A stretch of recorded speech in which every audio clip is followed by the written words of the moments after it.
삼아주시는 데 감사하고 광야 같은 이 세상 길 가운데 우리를 이롭게 두지 아니하시고 동행해 주시고 인도해 주신 하나님의 은혜에 인하여 감사를 드립니다.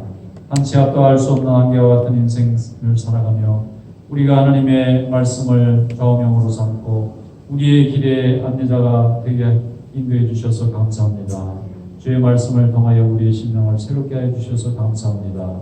아버지, 우리가 죄악과 유혹 가운데 넘어지지 아니하고 하나님이 주시는 온전한 믿음 위에 굳건하게 서게 해주셔서 감사합니다. 세상의 모든 악과 사망을 하나님께서 다 거두어주시고 우리를 하여금 의의 길, 생명의 길로 인도해 주신 것을 감사드립니다. 하나님이 주신 이 인생 가운데 우리가 주님의 자녀가 된 것을 감사하고 하나님의 부르심에 응답하여 오늘도 성전에 나와 예배를 드립니다. 하나님께서 우리에게 주신 사명을 감당하기 위해서 수고할 때에 성령 충만함으로 주시고 성령의 지혜로 행하게 해주셔서 감사합니다. 오늘도 우리 성도들 하나님 전에 나와서 기도하고 예배하고 말씀 들을 때에 우리 하나님 아버지 함께하여 주시옵소서. 우리의 생각으로 주장하고 판단하지 않게 하시고 하나님의 은혜와 하나님의 생각과 말씀이 주는 지혜를 통하여 하나님의 일을 감당하는 종들이 되게 하여 주시옵소서. 우리 자신을 바라볼 때에 정욕과 죄악과 또 세상에 대한 사랑으로 하나님의 일을 그르치는 일이 없도록 하나님 붙잡아 주시옵소서. 날마다 하나님은 우리를 사랑하시고 우리를 죄악의 길 가운데 넘어지지 않고 인도해 주신 하나님이신 줄로 믿습니다. 아버지, 특별히 이 나라와 민족을 기억하여 주시옵소서. 아버지, 유정자들에게 지혜를 주셔서 하나님을 두려워하는 마음을 주시옵시고 아버지, 백성들을 사랑하게 하여 주시옵시고 이 미국이 하나님 앞에 온전하게 설 때에 세상의 모든 나라들이 하나님을 두려워하며 따르게 하여 주시옵소서. 아버지, 곳곳마다 세워주신 하나님의 백성들이 하나님 앞에 제단 쌓고 예배하며 하나님의 말씀을 듣고 기도할 때 성령의 은혜로 함께하여 주시옵소서. 모든 교회와 성도들이 세상의 빛과 소금으로 세움받아 싸우니 아버지는 거룩한 삶을 통하여 아름다운 하나님의 말씀의 증거를 통하여 세상에 썩어져가고 부패하는 세상을 복음의 능력으로 아버지 막고 새롭게 하는 역사를 이루어갈 수 있게 도와주시옵소서. 우리에게 주어진 사명의 큰 것을 깨닫고 주님의 은혜를 날마다 구하는 믿음이 되게 하여 주시옵소서. 아버지, 우리의 몸과 우리의 존재는 죄악 가운데 있는 것을 깨닫고 항상 회개하는 마음을 갖게 하여 주시옵시고 하나님의 말씀이 아니고서는 우리가 새로워질 수 없음을 깨닫고 날마다 주님의 말씀을 붙잡는 귀한 믿음이 되게 하여 주시옵소서. 이 시간 또 말씀 들을 때에 은혜로 함께해 주시기 원하오고 예수님의 이름으로 감사하며 기도드리옵나이다. 아멘. 신명기 33장 말씀을 보겠습니다. 신명기 33장입니다. 1절로 마지막 29절까지 한 절씩 저와 교독을 하겠습니다. 하나님의 사람 모세가 죽기 전에 이스라엘 자손을 위하여 축복함이 이러하니라. 그리하였으되 여호와께서 시내산에서 오시고 세일산에서 일어나시고 아란산에서 붙이시고 1만 성도 가운데 강림하셨고 그의 오른손에는 그들을 위해 번져 있는 길이 있도다. 여호와께서 백성을 사랑하시나니 모든 성도가 그의 수중에 있으며 주의 발 아래에 앉아서 주의 말씀을 받는도다. 모세가 우리에게 율법을 명령하였으니 곧 야훼의 종회의 기업이로다. 여수론의 왕이 있었으니 곧 백성의 수령이 모이고 이스라엘 모든 지파가 함께한 때로다. 그러면 죽지 아니하고 살기를 원하며 그 사람 수가 적지 아니하기를 원하나이다. 유다에 대한 축복은 이러하니라. 일러스되 여호와여 유다의 음성을 들으시고 그의 백성에게로 인도하시오며 그의 손으로 자기를 위하여 싸우게 하시고 주께서 도우사 그가 그 대적을 치게 하시기를 원하나이다. 레위에 대하여 하였으되 주의 동등과 어림이 주의 경건한 자에게 있도다. 주께서 그를 마사에서 심하시고 우리와 무릎가에서 그와 닦으셨도다. 그는 그의 부모에게 대하여 이르기를 내가 그들을 보지 못하였다 하며 그의 형제들을 인정하지 아니하며 그의 자녀를 알지 아니한 것은 주의 말씀을 준행하고 주의 언약을 지킴으로 말미암음이로다. 주의 법도를 야곱에게 주의 율법을 이스라엘에게 가르치며 주 앞에 무양하고 온전한 번제를 주의 제자에게 드리리로다. 여호와여 그의 재산을 풍족하게 하시고 그의 손의 일을 받으소서. 그를 대적하여 일어나는 자와 미워하는 자의 허리를 꺾으사 다시 일어나지 못하게 하옵소서. 베냐민의 녀에는 일렀으되 여호와의 사랑을 본 자는 그 곁에 아들이 살리로다. 여호와께서 그를 날이 맞추도록 보호하시고 그를 자기 앞에 사이에 있게 하시리라. 요셉에 대하여는 일렀으되 원하건대 그 땅이 여호와께 복을 받아 하늘의 보물인 이슬과 땅 아래에 저장한 물과 태양의 젖히가 향한 선물과 여름이 자라게 하는 선물과 옛산의 좋은 산물과 영원한 작은 연덕의 선물과 땅의 선물과 꿀이 충만한 것과 가시 떨린 나무 가운데 대신한 이 은으로 말미암아 오이 요셉의 머리에 그 형제 중 푸들한 자의 정수리에 임하였지니라. 그는 첫 송아지같이 위엄이 있으니 그 뿔이 들소의 뿔 같도다. 이것으로 민족들을 받아 땅끝까지 이르리니 곧 에브라임의 자손은 만만이요 므낫세의 자손은 천천이리로다. 스불론에 대하여 이르시되 스불론이여 너는 밖으로 나오라 기뻐하라. 이사가리여 너는 장막에 있음을 즐거워하라. 그들이 백성들을 불러 산에 이르게 하고 거기에서 의로운 제사를 드릴 것이며 바다에 풍부한 것과 모래에 감춰진 보배를 흡수하리로다. 갓에 대하여는 이르시되 갓을 방비하여 지는 이에 자손을 부를지어다. 갓이 남보다 같이 엎드리고 달과 장수리를 찢는다. 그가 자기를 위하여 먼저 기업을 택하였으니 곧 입법자의 분깃으로 준비된 것이로다. 그가 백성의 수령들과 함께 와서 여호와의 공의와 이스라엘과 세우신 법도를 행하도다. 단에 대하여는 이르시되 나는 바산에서 뛰어나온 사자의 새끼로다. 납달리에 대하여는 일렀으되 은혜가 풍성하고 여호와의 복이 가득한 납달리여 너는 서쪽과 남쪽을 차지할지로다. 아셀에 대하여는 이르시되 아셀은 아들들 중에 더 복을 받으며 그 형제에게 기쁨이 되며 그의 발이 힘에 잠길지로다. 내 문빗장은 철과 노치 될 것이니 내가 사는 날을 따라서 능력이 있으리로다. 여수울이여 하나님 같은 이가 없도다. 그가 너를 도우시려고 하늘을 타고 북창에서 위엄을 나타내시는도다. 영원하신 하나님이 내 처소가 되시니 그의 영원하신 팔이 내 아래에 있도다. 그가 내 앞에서 대적을 쫓으시며 멸하라 하시도다. 이스라엘의 하늘이 거하며 야곱의 샘은 곡식과 새 도루지의 땅에 홀로로이니 곧 그의 하늘이 이스라엘에 있는 곳이었다. 같이 읽겠습니다. 이스라엘이여 너는 행복한 사람이로다. 여호와의 구원을 너가 지어준 백성이 누구냐? 그는 너를 돕는 방패시오 내 영광의 칼이시로다. 내 대적이 내게 복종하리니 내가 그들의 높은 것을 말보리로다. 아멘. 말씀에 읽으시기 바랍니다. 모세가 최후의 유언입니다. 유언인데 축복입니다. 유언을 무엇을 하느냐면 복을 빌어주는 것입니다. 축복이라는 것이 빌축이에요. 복을 비는 게 축복입니다. 모세의 마지막은 12지파 한 지파 한 지파에게 복을 빌어주는 겁니다. 복이라는 것은 하나님이 우리에게만 주실 수 있는 우리가 노력하고 수고한 대가가 아니고 우리는 받을 조건도 자격도 없지만 하나님이 우리에게 기프트로 주시는 것이 복입니다. 사람이 사람에게 거저주는 것은 기프트라고 그러지만 하나님이 인간에게 거저주시는 것은 블레싱이라고 합니다. 그래서 하나님이 거저주셔야만 우리가 복을 받겠는데 이스라엘의 12지파 한 지파 한 지파를 하나님께서 복을 주시기를 간절히 바라는 것이 모세의 마지막 소원이었던 거예요. 우리의 마지막 소원은 무엇이 되었으면 좋을까? 우리 자녀들에게 복을 빌어주는 걸 겁니다. 나는 더 이상 이제 이 땅에 살 수 없어요. 그런데 우리 자녀들은 살아가야 되고 우리 자녀들이 또 자녀를 낳으면 그 자녀들이 또 이 땅에서 살아가야 되는데 그들에게 가장 필요한 것은 무엇일까요? 공부 잘하는 거, 건강한 거, 좋은 직장 잡고 좋은 배우자 만나고 또 좋은 가정 이루는 것도 매우 중요하지만 하나님이 복을 주시는 하나님의 복을 안고 살아가는 이 복이 최고의 복인 줄로 믿습니다.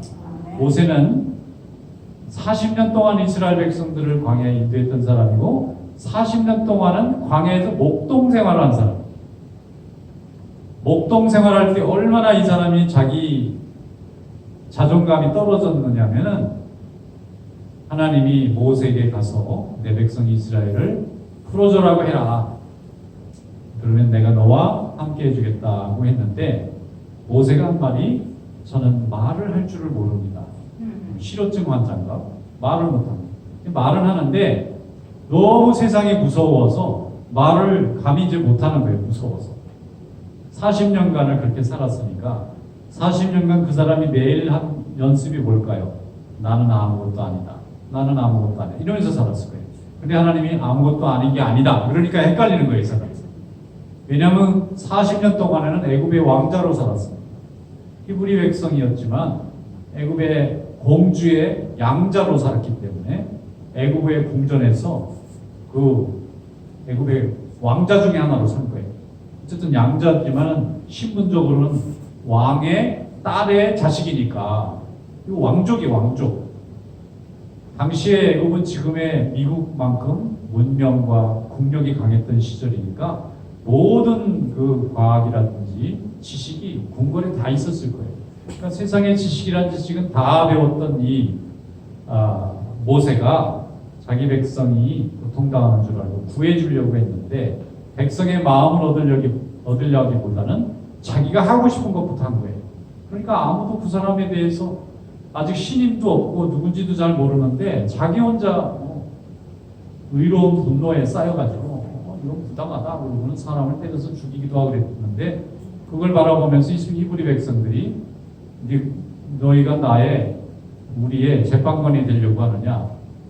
네 말을 안 들으면 나도 때려서 죽일 거냐? 이렇게 얘기를 하니까 얼마나 믿을 수 없으면 그렇게 표현을 했겠어요. 그러니까 모세가 큰 충격을 받고 내가 살인한 것이 탄로가 되었구나.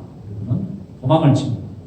도망쳐서 광야에 40년간 살았기 때문에 모세는 세상적으로 영광을 받았다가 세상적으로는 아주 멸시를 받았다가 또 40년을 하나님 앞에 위대하게 쓰임 받았어요.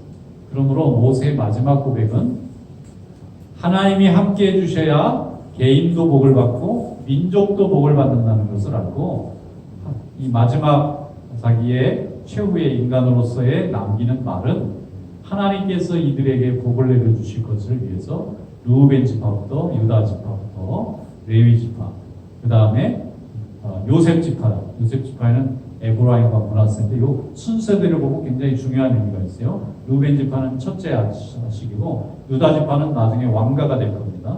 레위 지파는 제사장의 자손이죠. 그 다음에 요셉 지파는 둘이었어요. 요셉은 에브라임과 므낫세인데 에브라임은 동생이고 므낫세가 형인데 에브라임인 동생이 더 큰 자가 됩니다. 그리고 이 에브라임 지파가 얼마나 강성해지는지 아무도 막을 사람이 없다는 거예요. 실제로 에브라임 지파는 북왕국 이스라엘의 중심이 되고 나중에 유다는 남왕국의 중심이 됩니다. 그러니까 두 지파가 제일 강력한 지파가 되는데 이 모세가 요셉이 애굽에 가서 애굽의 여인하고 결혼한 후손이 에브라임과 므낫세예요. 그러니까 이게 애굽 혈통이에요, 말하자면 절반은. 그런데 그 애굽에서 큰 지파를 이룬 그 지파가 이스라엘의 중심 역할을 하게 되죠. 이와 같이 나머지 지파들은 이제는 모세가 차례대로 하나씩 이렇게 축복을 해주는데 왜 이렇게 축복을 해주느냐 하면은 하나님께서 이들을 축복해 주셔야만 가나안에 들어가서 하나님이 주시는 복을 받아서 정말 나라를 세우고 자기들이 살아갈 터전을 얻을 수 있기 때문입니다. 아직까지 광야는 이게 자기들 땅이 아니에요. 하나님이 주신 최종 데스티네이션이 아니고 광야는 어디까지나 트레이닝 코스고 최종적으로 이들이 받아야 할 약속의 땅, 프라미스 랜드는 가나안 땅입니다. 그런데 가나안 땅에 대해서 모세는 너무나 잘 알아요. 왜냐하면 40년 전에 들어가려고 그러다가 이스라엘 백성들이 겁을 집어먹고는 도망쳐서 40년 광야를 돌다가 1세대가 다 죽잖아요. 그러니까 한이 많은 땅입니다. 그때 들어갔으면 하나님이 점령할 수 있게 해주셨을 텐데 여호수아와 갈렙은 그들은 우리의 밥이다 그랬는데 나머지 10지파의 사람들은 우리가 메뚜기다 이렇게 얘기를 했어요. 한 사람은 밥이라고 그러고 하나는 메뚜기라고 그러고 이게 믿음의 차이인 거죠. 여호수아와 갈렙은 하나님이 하시는 역사를 본 거고 나머지 10지파의 그 족장들은 염탐꾼으로 갔다 온 족장들은 적을 본 겁니다.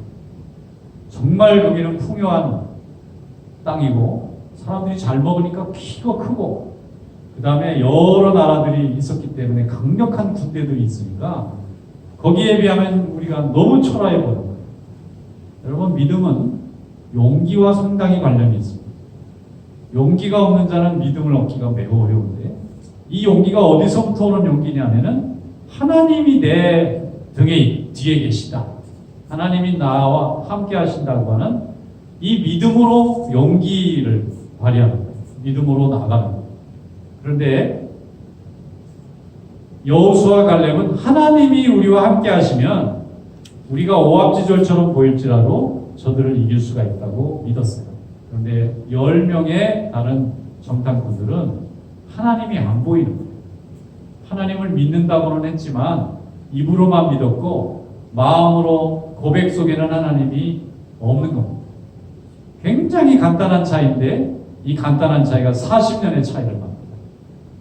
여호수아와 갈렙은 그 40년 동안 열심히 준비를 합니다.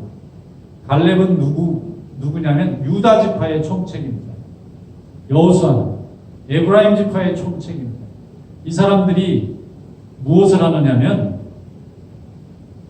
백성들이 가나안 땅에 들어갈 때 하나님이 이미 주셨는데도 저들은 우리의 밥이다, 하나님이 우리가 그 땅에 발을 딛기만 해도 저들이 무너지게 만드실 준비가 다 돼 있으니까 우리 그저 순종만 하고 들어가자, 이렇게 된 거예요. 그런데 두려움이 더 큰 겁니다. 우리가 애굽에서 나와서 군대도 없죠, 무기도 없죠, 싸움도 해본 적이 없고, 싸움은 다 애굽의 주인들이 하고 우리는 주인들이 주는 밥이나 먹고 살았지 우리 스스로 뭔가를 책임지는 행동을 해본 적이 없는 거예요.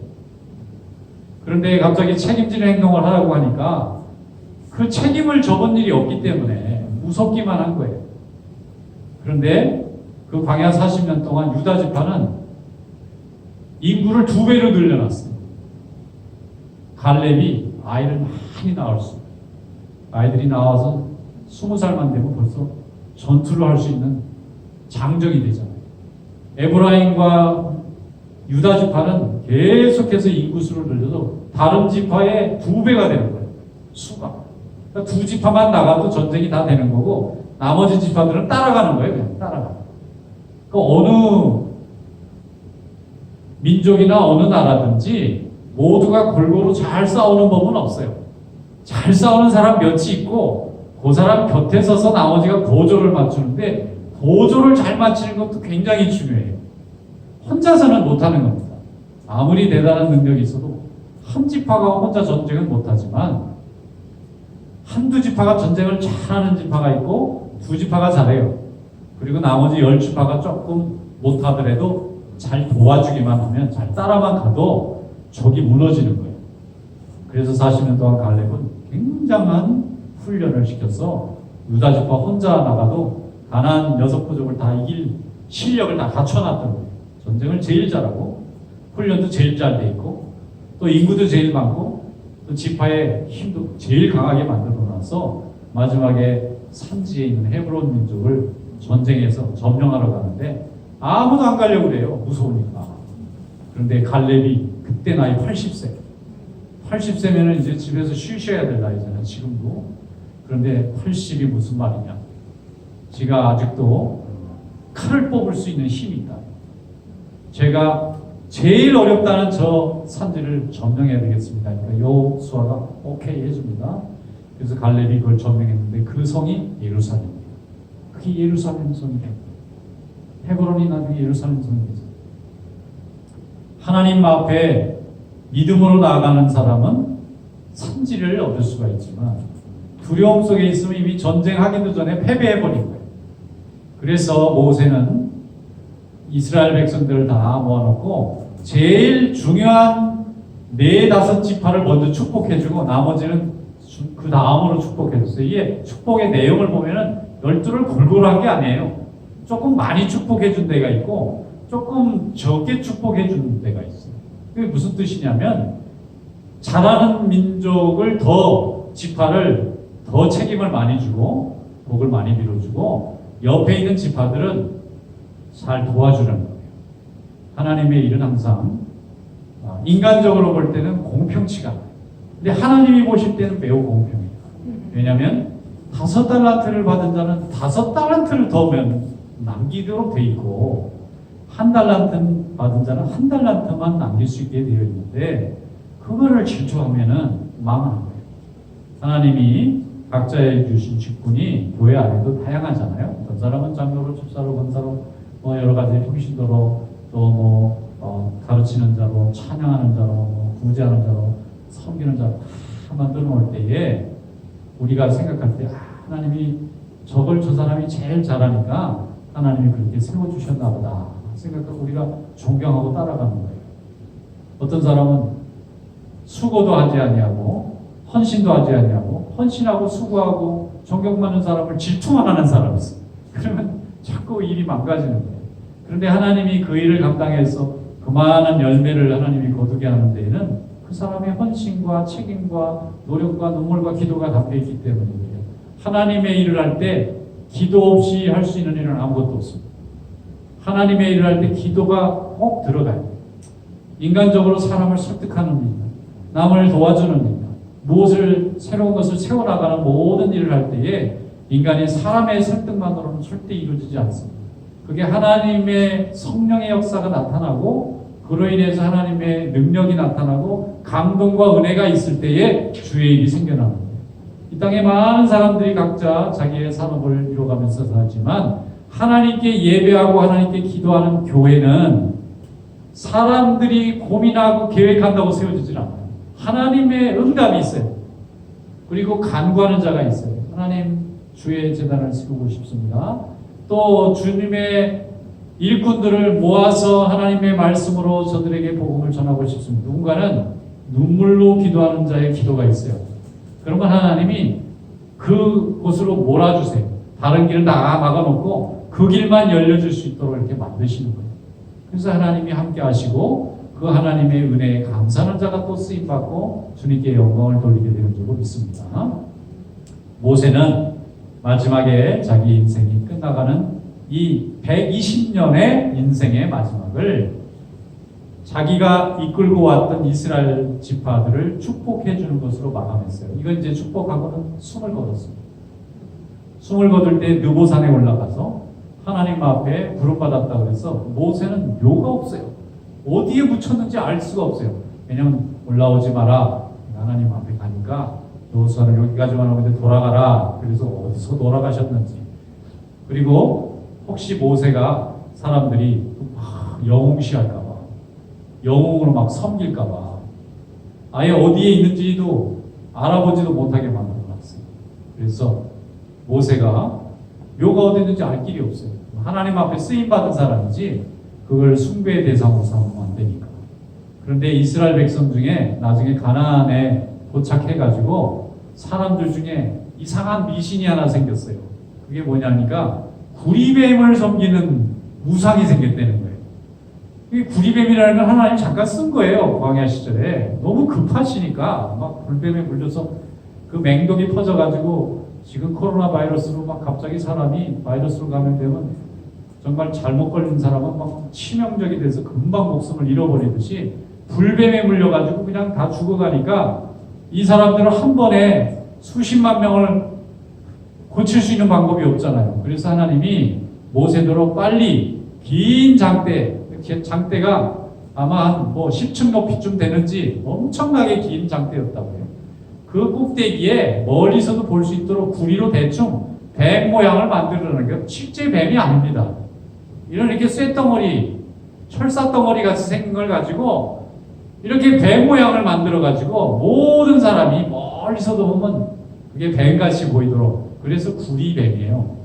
구리가 잘 구부러지잖아요. 쇠는 너무 딱딱해서 구부리기가 힘들지만 구리는 이게 그 무슨 전선 안에 구리잖아요. 그런 게 구부리기가 쉬우니까 높이 달아서 손에 만질 필요도 없고 가서 발라줄 필요도 없고 뭐 안수할 필요도 없고 시력만 있는 사람은 보면 낫게 이렇게 해주신 거예요.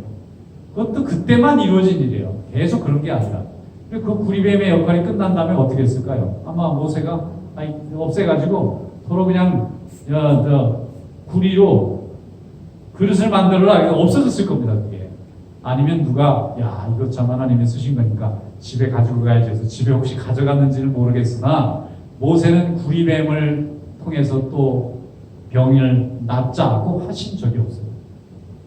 그런데 사람은 참 이게 어리석은지라 광야에서 구리뱀으로 우리가 병을 난 적이 있으니까 역사 속에 병이 들었는데 이 사람들이 구리뱀을 만들어가지고 이게 몇백 년 지난 후에 그걸 제단에다 모셔놓고 병든 사람은 여기 와서 절하세요. 그래서 그게 우상이 됐다는 거예요. 그래서 이게 또 이스라엘의 역사 속에 또 수백 년 내려갔대요. 그래서 히스기야 왕 때, 요시야 왕 때 그 구리뱀 제단을 가서 부셨다는 거 아니에요, 그냥. 이 사람이 어리석어지면 그렇게 되는 거예요. 모든 미신과 우상의 뒤에는 두려움이 있어요. 참 하나님은 모르고 지금 알아도 들으려고 하지 않고. 근데 인간이 가지고 있는 말이나 인간이 가지고 있는 어떤 소망에 대해서는 이 사람들이 굉장히 애착을 가지니까 모든 게 다 그렇게 우상화되는 겁니다. 모세가 제일 두려워했던 것은 모세교가 생길까 봐. 모세가 얼마나 능력을 행했어요. 홍해를 갈랐다 한번 생각해 보세요. 그러면 막 추종자들이 야, 우리 모세 선생님 대단하지 않느냐. 우리 홍해 다시 가서 한번 열어주세요. 그리고 모세가 썼던 지팽이 이걸 가지고 한번 쓰자 그랬는데 법궤 안에는 모세 지팡이가 없고요. 아론의 지팡이가 있어요. 그것도 법궤에다가 집어넣어놨어. 눈에 안 보이게. 법궤 안에 뭐가 있느냐면 이게 만나를 담았던 항아리, 그 다음에 아론의 지팡이를 성막에 넣어놨는데 하나님이 증거를 보이시라고 거기에 새싹이 난 적이 있어요. 아니 제 지팡이에 아무 생명이 없는데 새싹이 날 리가 없잖아요. 근데 하나님이 할 수 있게 하시니까 지팡이가 난 거. 그거도 넣고 모세가 받은 거는 십계명 돌판. 그 세 가지가 있는 거예요. 그거를 박스 안에다 집어넣은 게 법궤예요, 그냥. 그러면 그건 뭐냐면 돌도 아니고 나무도 아니고 항아리도 아니고 하나님이 함께 하셨던 기억이에요. 그냥 기억. 역사의 어떤 모멘텀을 만들어놨던 하나님이 함께 하셨던 히스토리에 대한 그냥 기록을 넣어놓은 건데 나중에 어떻게 되죠? 이스라엘이 블레셋과 전쟁할 때 전투가 불리해지니까 그걸 전쟁터에 가지고 나가면 이긴다. 그래가지고 이스라엘 백성이 데리고 나갔다가 어떻게 됐죠? 30만 명이 패배했어요. 아니 10만 명도 아니고 3만 명도 아니고 30만 명이 그걸 들고 나갔는데 왜 전투에서 져요? 하나님이 몹시 진노한 거예요. 왜냐하면 하나님 앞에 기도하고 하나님의 말씀을 듣고 하나님 말씀으로 회개하고 기도하면 다 되는 것을 기도하지도 않고 회개할 마음도 없고 말씀을 귀담아 듣지도 않고 미신이라는 것은 아닐 믿자예요. 누군지 모른다예요. 하나님이 분명히 하나님이라고 나다라고 얘기해 주셨는데 저는 모르겠는데요. 그래놓고 자기가 원하는 법궤를 신으로 생각하고 그걸 능력을 발휘해달라고 앞으로 나가는 순간에 망해버리고 이거는 역사는 반복됩니다. 대한민국이 축복받은 것도 미국이 축복받은 것도 청교도들이 축복받은 것도 하나님의 말씀을 깨닫고 하나님이 우리와 함께 하시겠다고 하는 은혜 가운데 살아갔기 때문에 복을 받게 된 줄로 믿습니다. 이 유럽의 역사를 쭉 이렇게 보잖아요. 근데 이 대륙으로 볼 때 유럽, 아시아, 아메리카, 오세아니아, 아프리카 이렇게 5대양 6대주가 이렇게 있는데 인간의 문명으로 볼 때 유럽 쪽에 있는 나라들이 굉장히 발전을 많이 했어요. 그 이전에는 이슬람 문화가 훨씬 발전했어요. 어제 참 아랍에미레이트라는 나라에서 화성으로 가는 우주선을 쐈는데 궤도에 들어갔어요. 그래가지고 중국에서 쐈거든요. 얼마 전에. 중국에서도 지금 궤도에 들어가서 중국의 우주선하고 아랍에미레이트 우주선이 이제 한 몇 달 후에는 화성에 착륙합니다. 그런데 화성에 우주선을 보낸 나라가 미국하고 러시아 다음에는 중국하고 아랍에미레이트 4개밖에 없어요. 세상에. 4개밖에 없는데 야, 아랍에서 정말 500년 만에 항상 늘 처져 있었던 민족들인데 그중에 역사에 그 나라에서 화성에 우주선을 보내다 깜짝 놀랐어요. 보니까 미국이나 다른 나라 기술을 열심히 받아들여가지고 잘 짜집기를 해서 겸손하게 우리 자체는 실력이 아니거든요. 그러면서 쫙 보냈더라고요. 나중에 화성으로 이제 뭐 여행도 가는 시절이 온다 그러고 이 저 텍사스 오스틴 이사 온 일론 머스크라는 아저씨 있잖아요. 사장님. 그분이 이제 그 화성으로 갈 사람 모집한다고 한 사람당 뭐 10만 불인가 뭐 받았대는데 뭐 3,000명이 지원을 했대요. 근데 가는데 10년 걸린대. 가면 못 오는 거 가다가 돌아가시고 내리면 장례식 해야 돼. 그러니까 뭐 30세 이하를 뽑든지 그래야 될 거야. 가면 안 돌아오기로 하고 예전에 우리 그 조선에서 미국에 하와이로 이민 올 때 가면 다시 못 오는 걸로 왔대잖아요. 그때 당시 배 타면 6개월씩 걸리고 막 이럴 때. 그리고 와 보니까 이제 결혼할 사람이 없어가지고 이제 다시 또 처녀들을 이제 또 데리고 오는데 사진만 보고 와서 또 결혼했다고 그러는데 사진에는 원래 아저씨가 50, 60인데 사진에는 20대로 해놔가지고 20대인 줄 알고 처녀들이 아이고 갔더니 왜 나 아버지 같은 분이네 이러고 막 그랬다는 얘기도 있고 너무 재미있는 얘기가 많아요. 그런데 하나님께서 유로의 역사나 세계 역사를 보면 복음의 역사가 담겨져 있어요. 성령이 충만하니까 로마가 핍박하다가 예수를 믿어가지고 로마가 예수를 믿게 돼요. 그런데 세계 역사는 교인들이 이끌어가요. 예수 믿는 사람. 그러면 권력을 가진 사람들은 표를 많이 얻어야 되고 자기 세력을 얻어야 되니까 기독교를 자꾸 이용하는 거예요. 그러다 보니까 진짜 믿음을 갖는 사람들은 관심이 없어요. 세상의 정치에는 권력에. 그저 하나님 나라 바라보는데 권력을 가진 사람은 그렇지가 않아요. 믿는 사람이 너무 필요해. 이 세력이 필요하기 때문에 자꾸 나도 예수 믿는다. 교회에 대해서 뭐 정책을 좋은 걸 펼쳤다가 핍박을 했다가 헤롯도 예수 믿는 사람들이 뭐 자기 정치에 지장이 없는데 유대인들이 예수 믿는 사람들을 미워하니까 막 베드로 데려다가 죽이려고 그러고 야고보 막 죽이고 이러는 이유가 뭐냐면 권력자들은 믿음의 세계에 관심이 없어요. 그러나 그들이 관심 있는 권력을 쥐는 거기 때문에 교회를 이용하기도 하고 교회를 핍박하기도 하고 그런데도 복음이 안 없어지는 이유는 하나님은 살아계시기 때문에 지금도 하나님의 형상을 닮은 주의 종들은 하나님이 사용하십니다. 그래서 빌라도가 물어보잖아요. 너의 동족들이 너를 죽이려고 나한테 고발을 했는데 할 말이 없냐. 나는 너를 풀어줄 권세도 있고 죽일 권세도 있다. 나한테 잘 보여. 네가 진짜 메시아냐? 이렇게 얘기하니까 예수님이 맞다고 해요. 나는 메시아. 그런데 나는 그럼 네 나라가 어디냐? 그러니까 내 나라는 이 땅에 있는 게 아니라 하나님 나라에 있다. 그러니까 베드로가 알아들을 수가 없잖아. 이게 무슨 말이야. 네 나라가 어디냐 그러는데 내 나라는 이 땅에 속한 것이 아니니라 그러니까 풀어주려고 그러잖아. 이 사람을 어떻게 죽이겠냐 이거예요. 이 사람이 무슨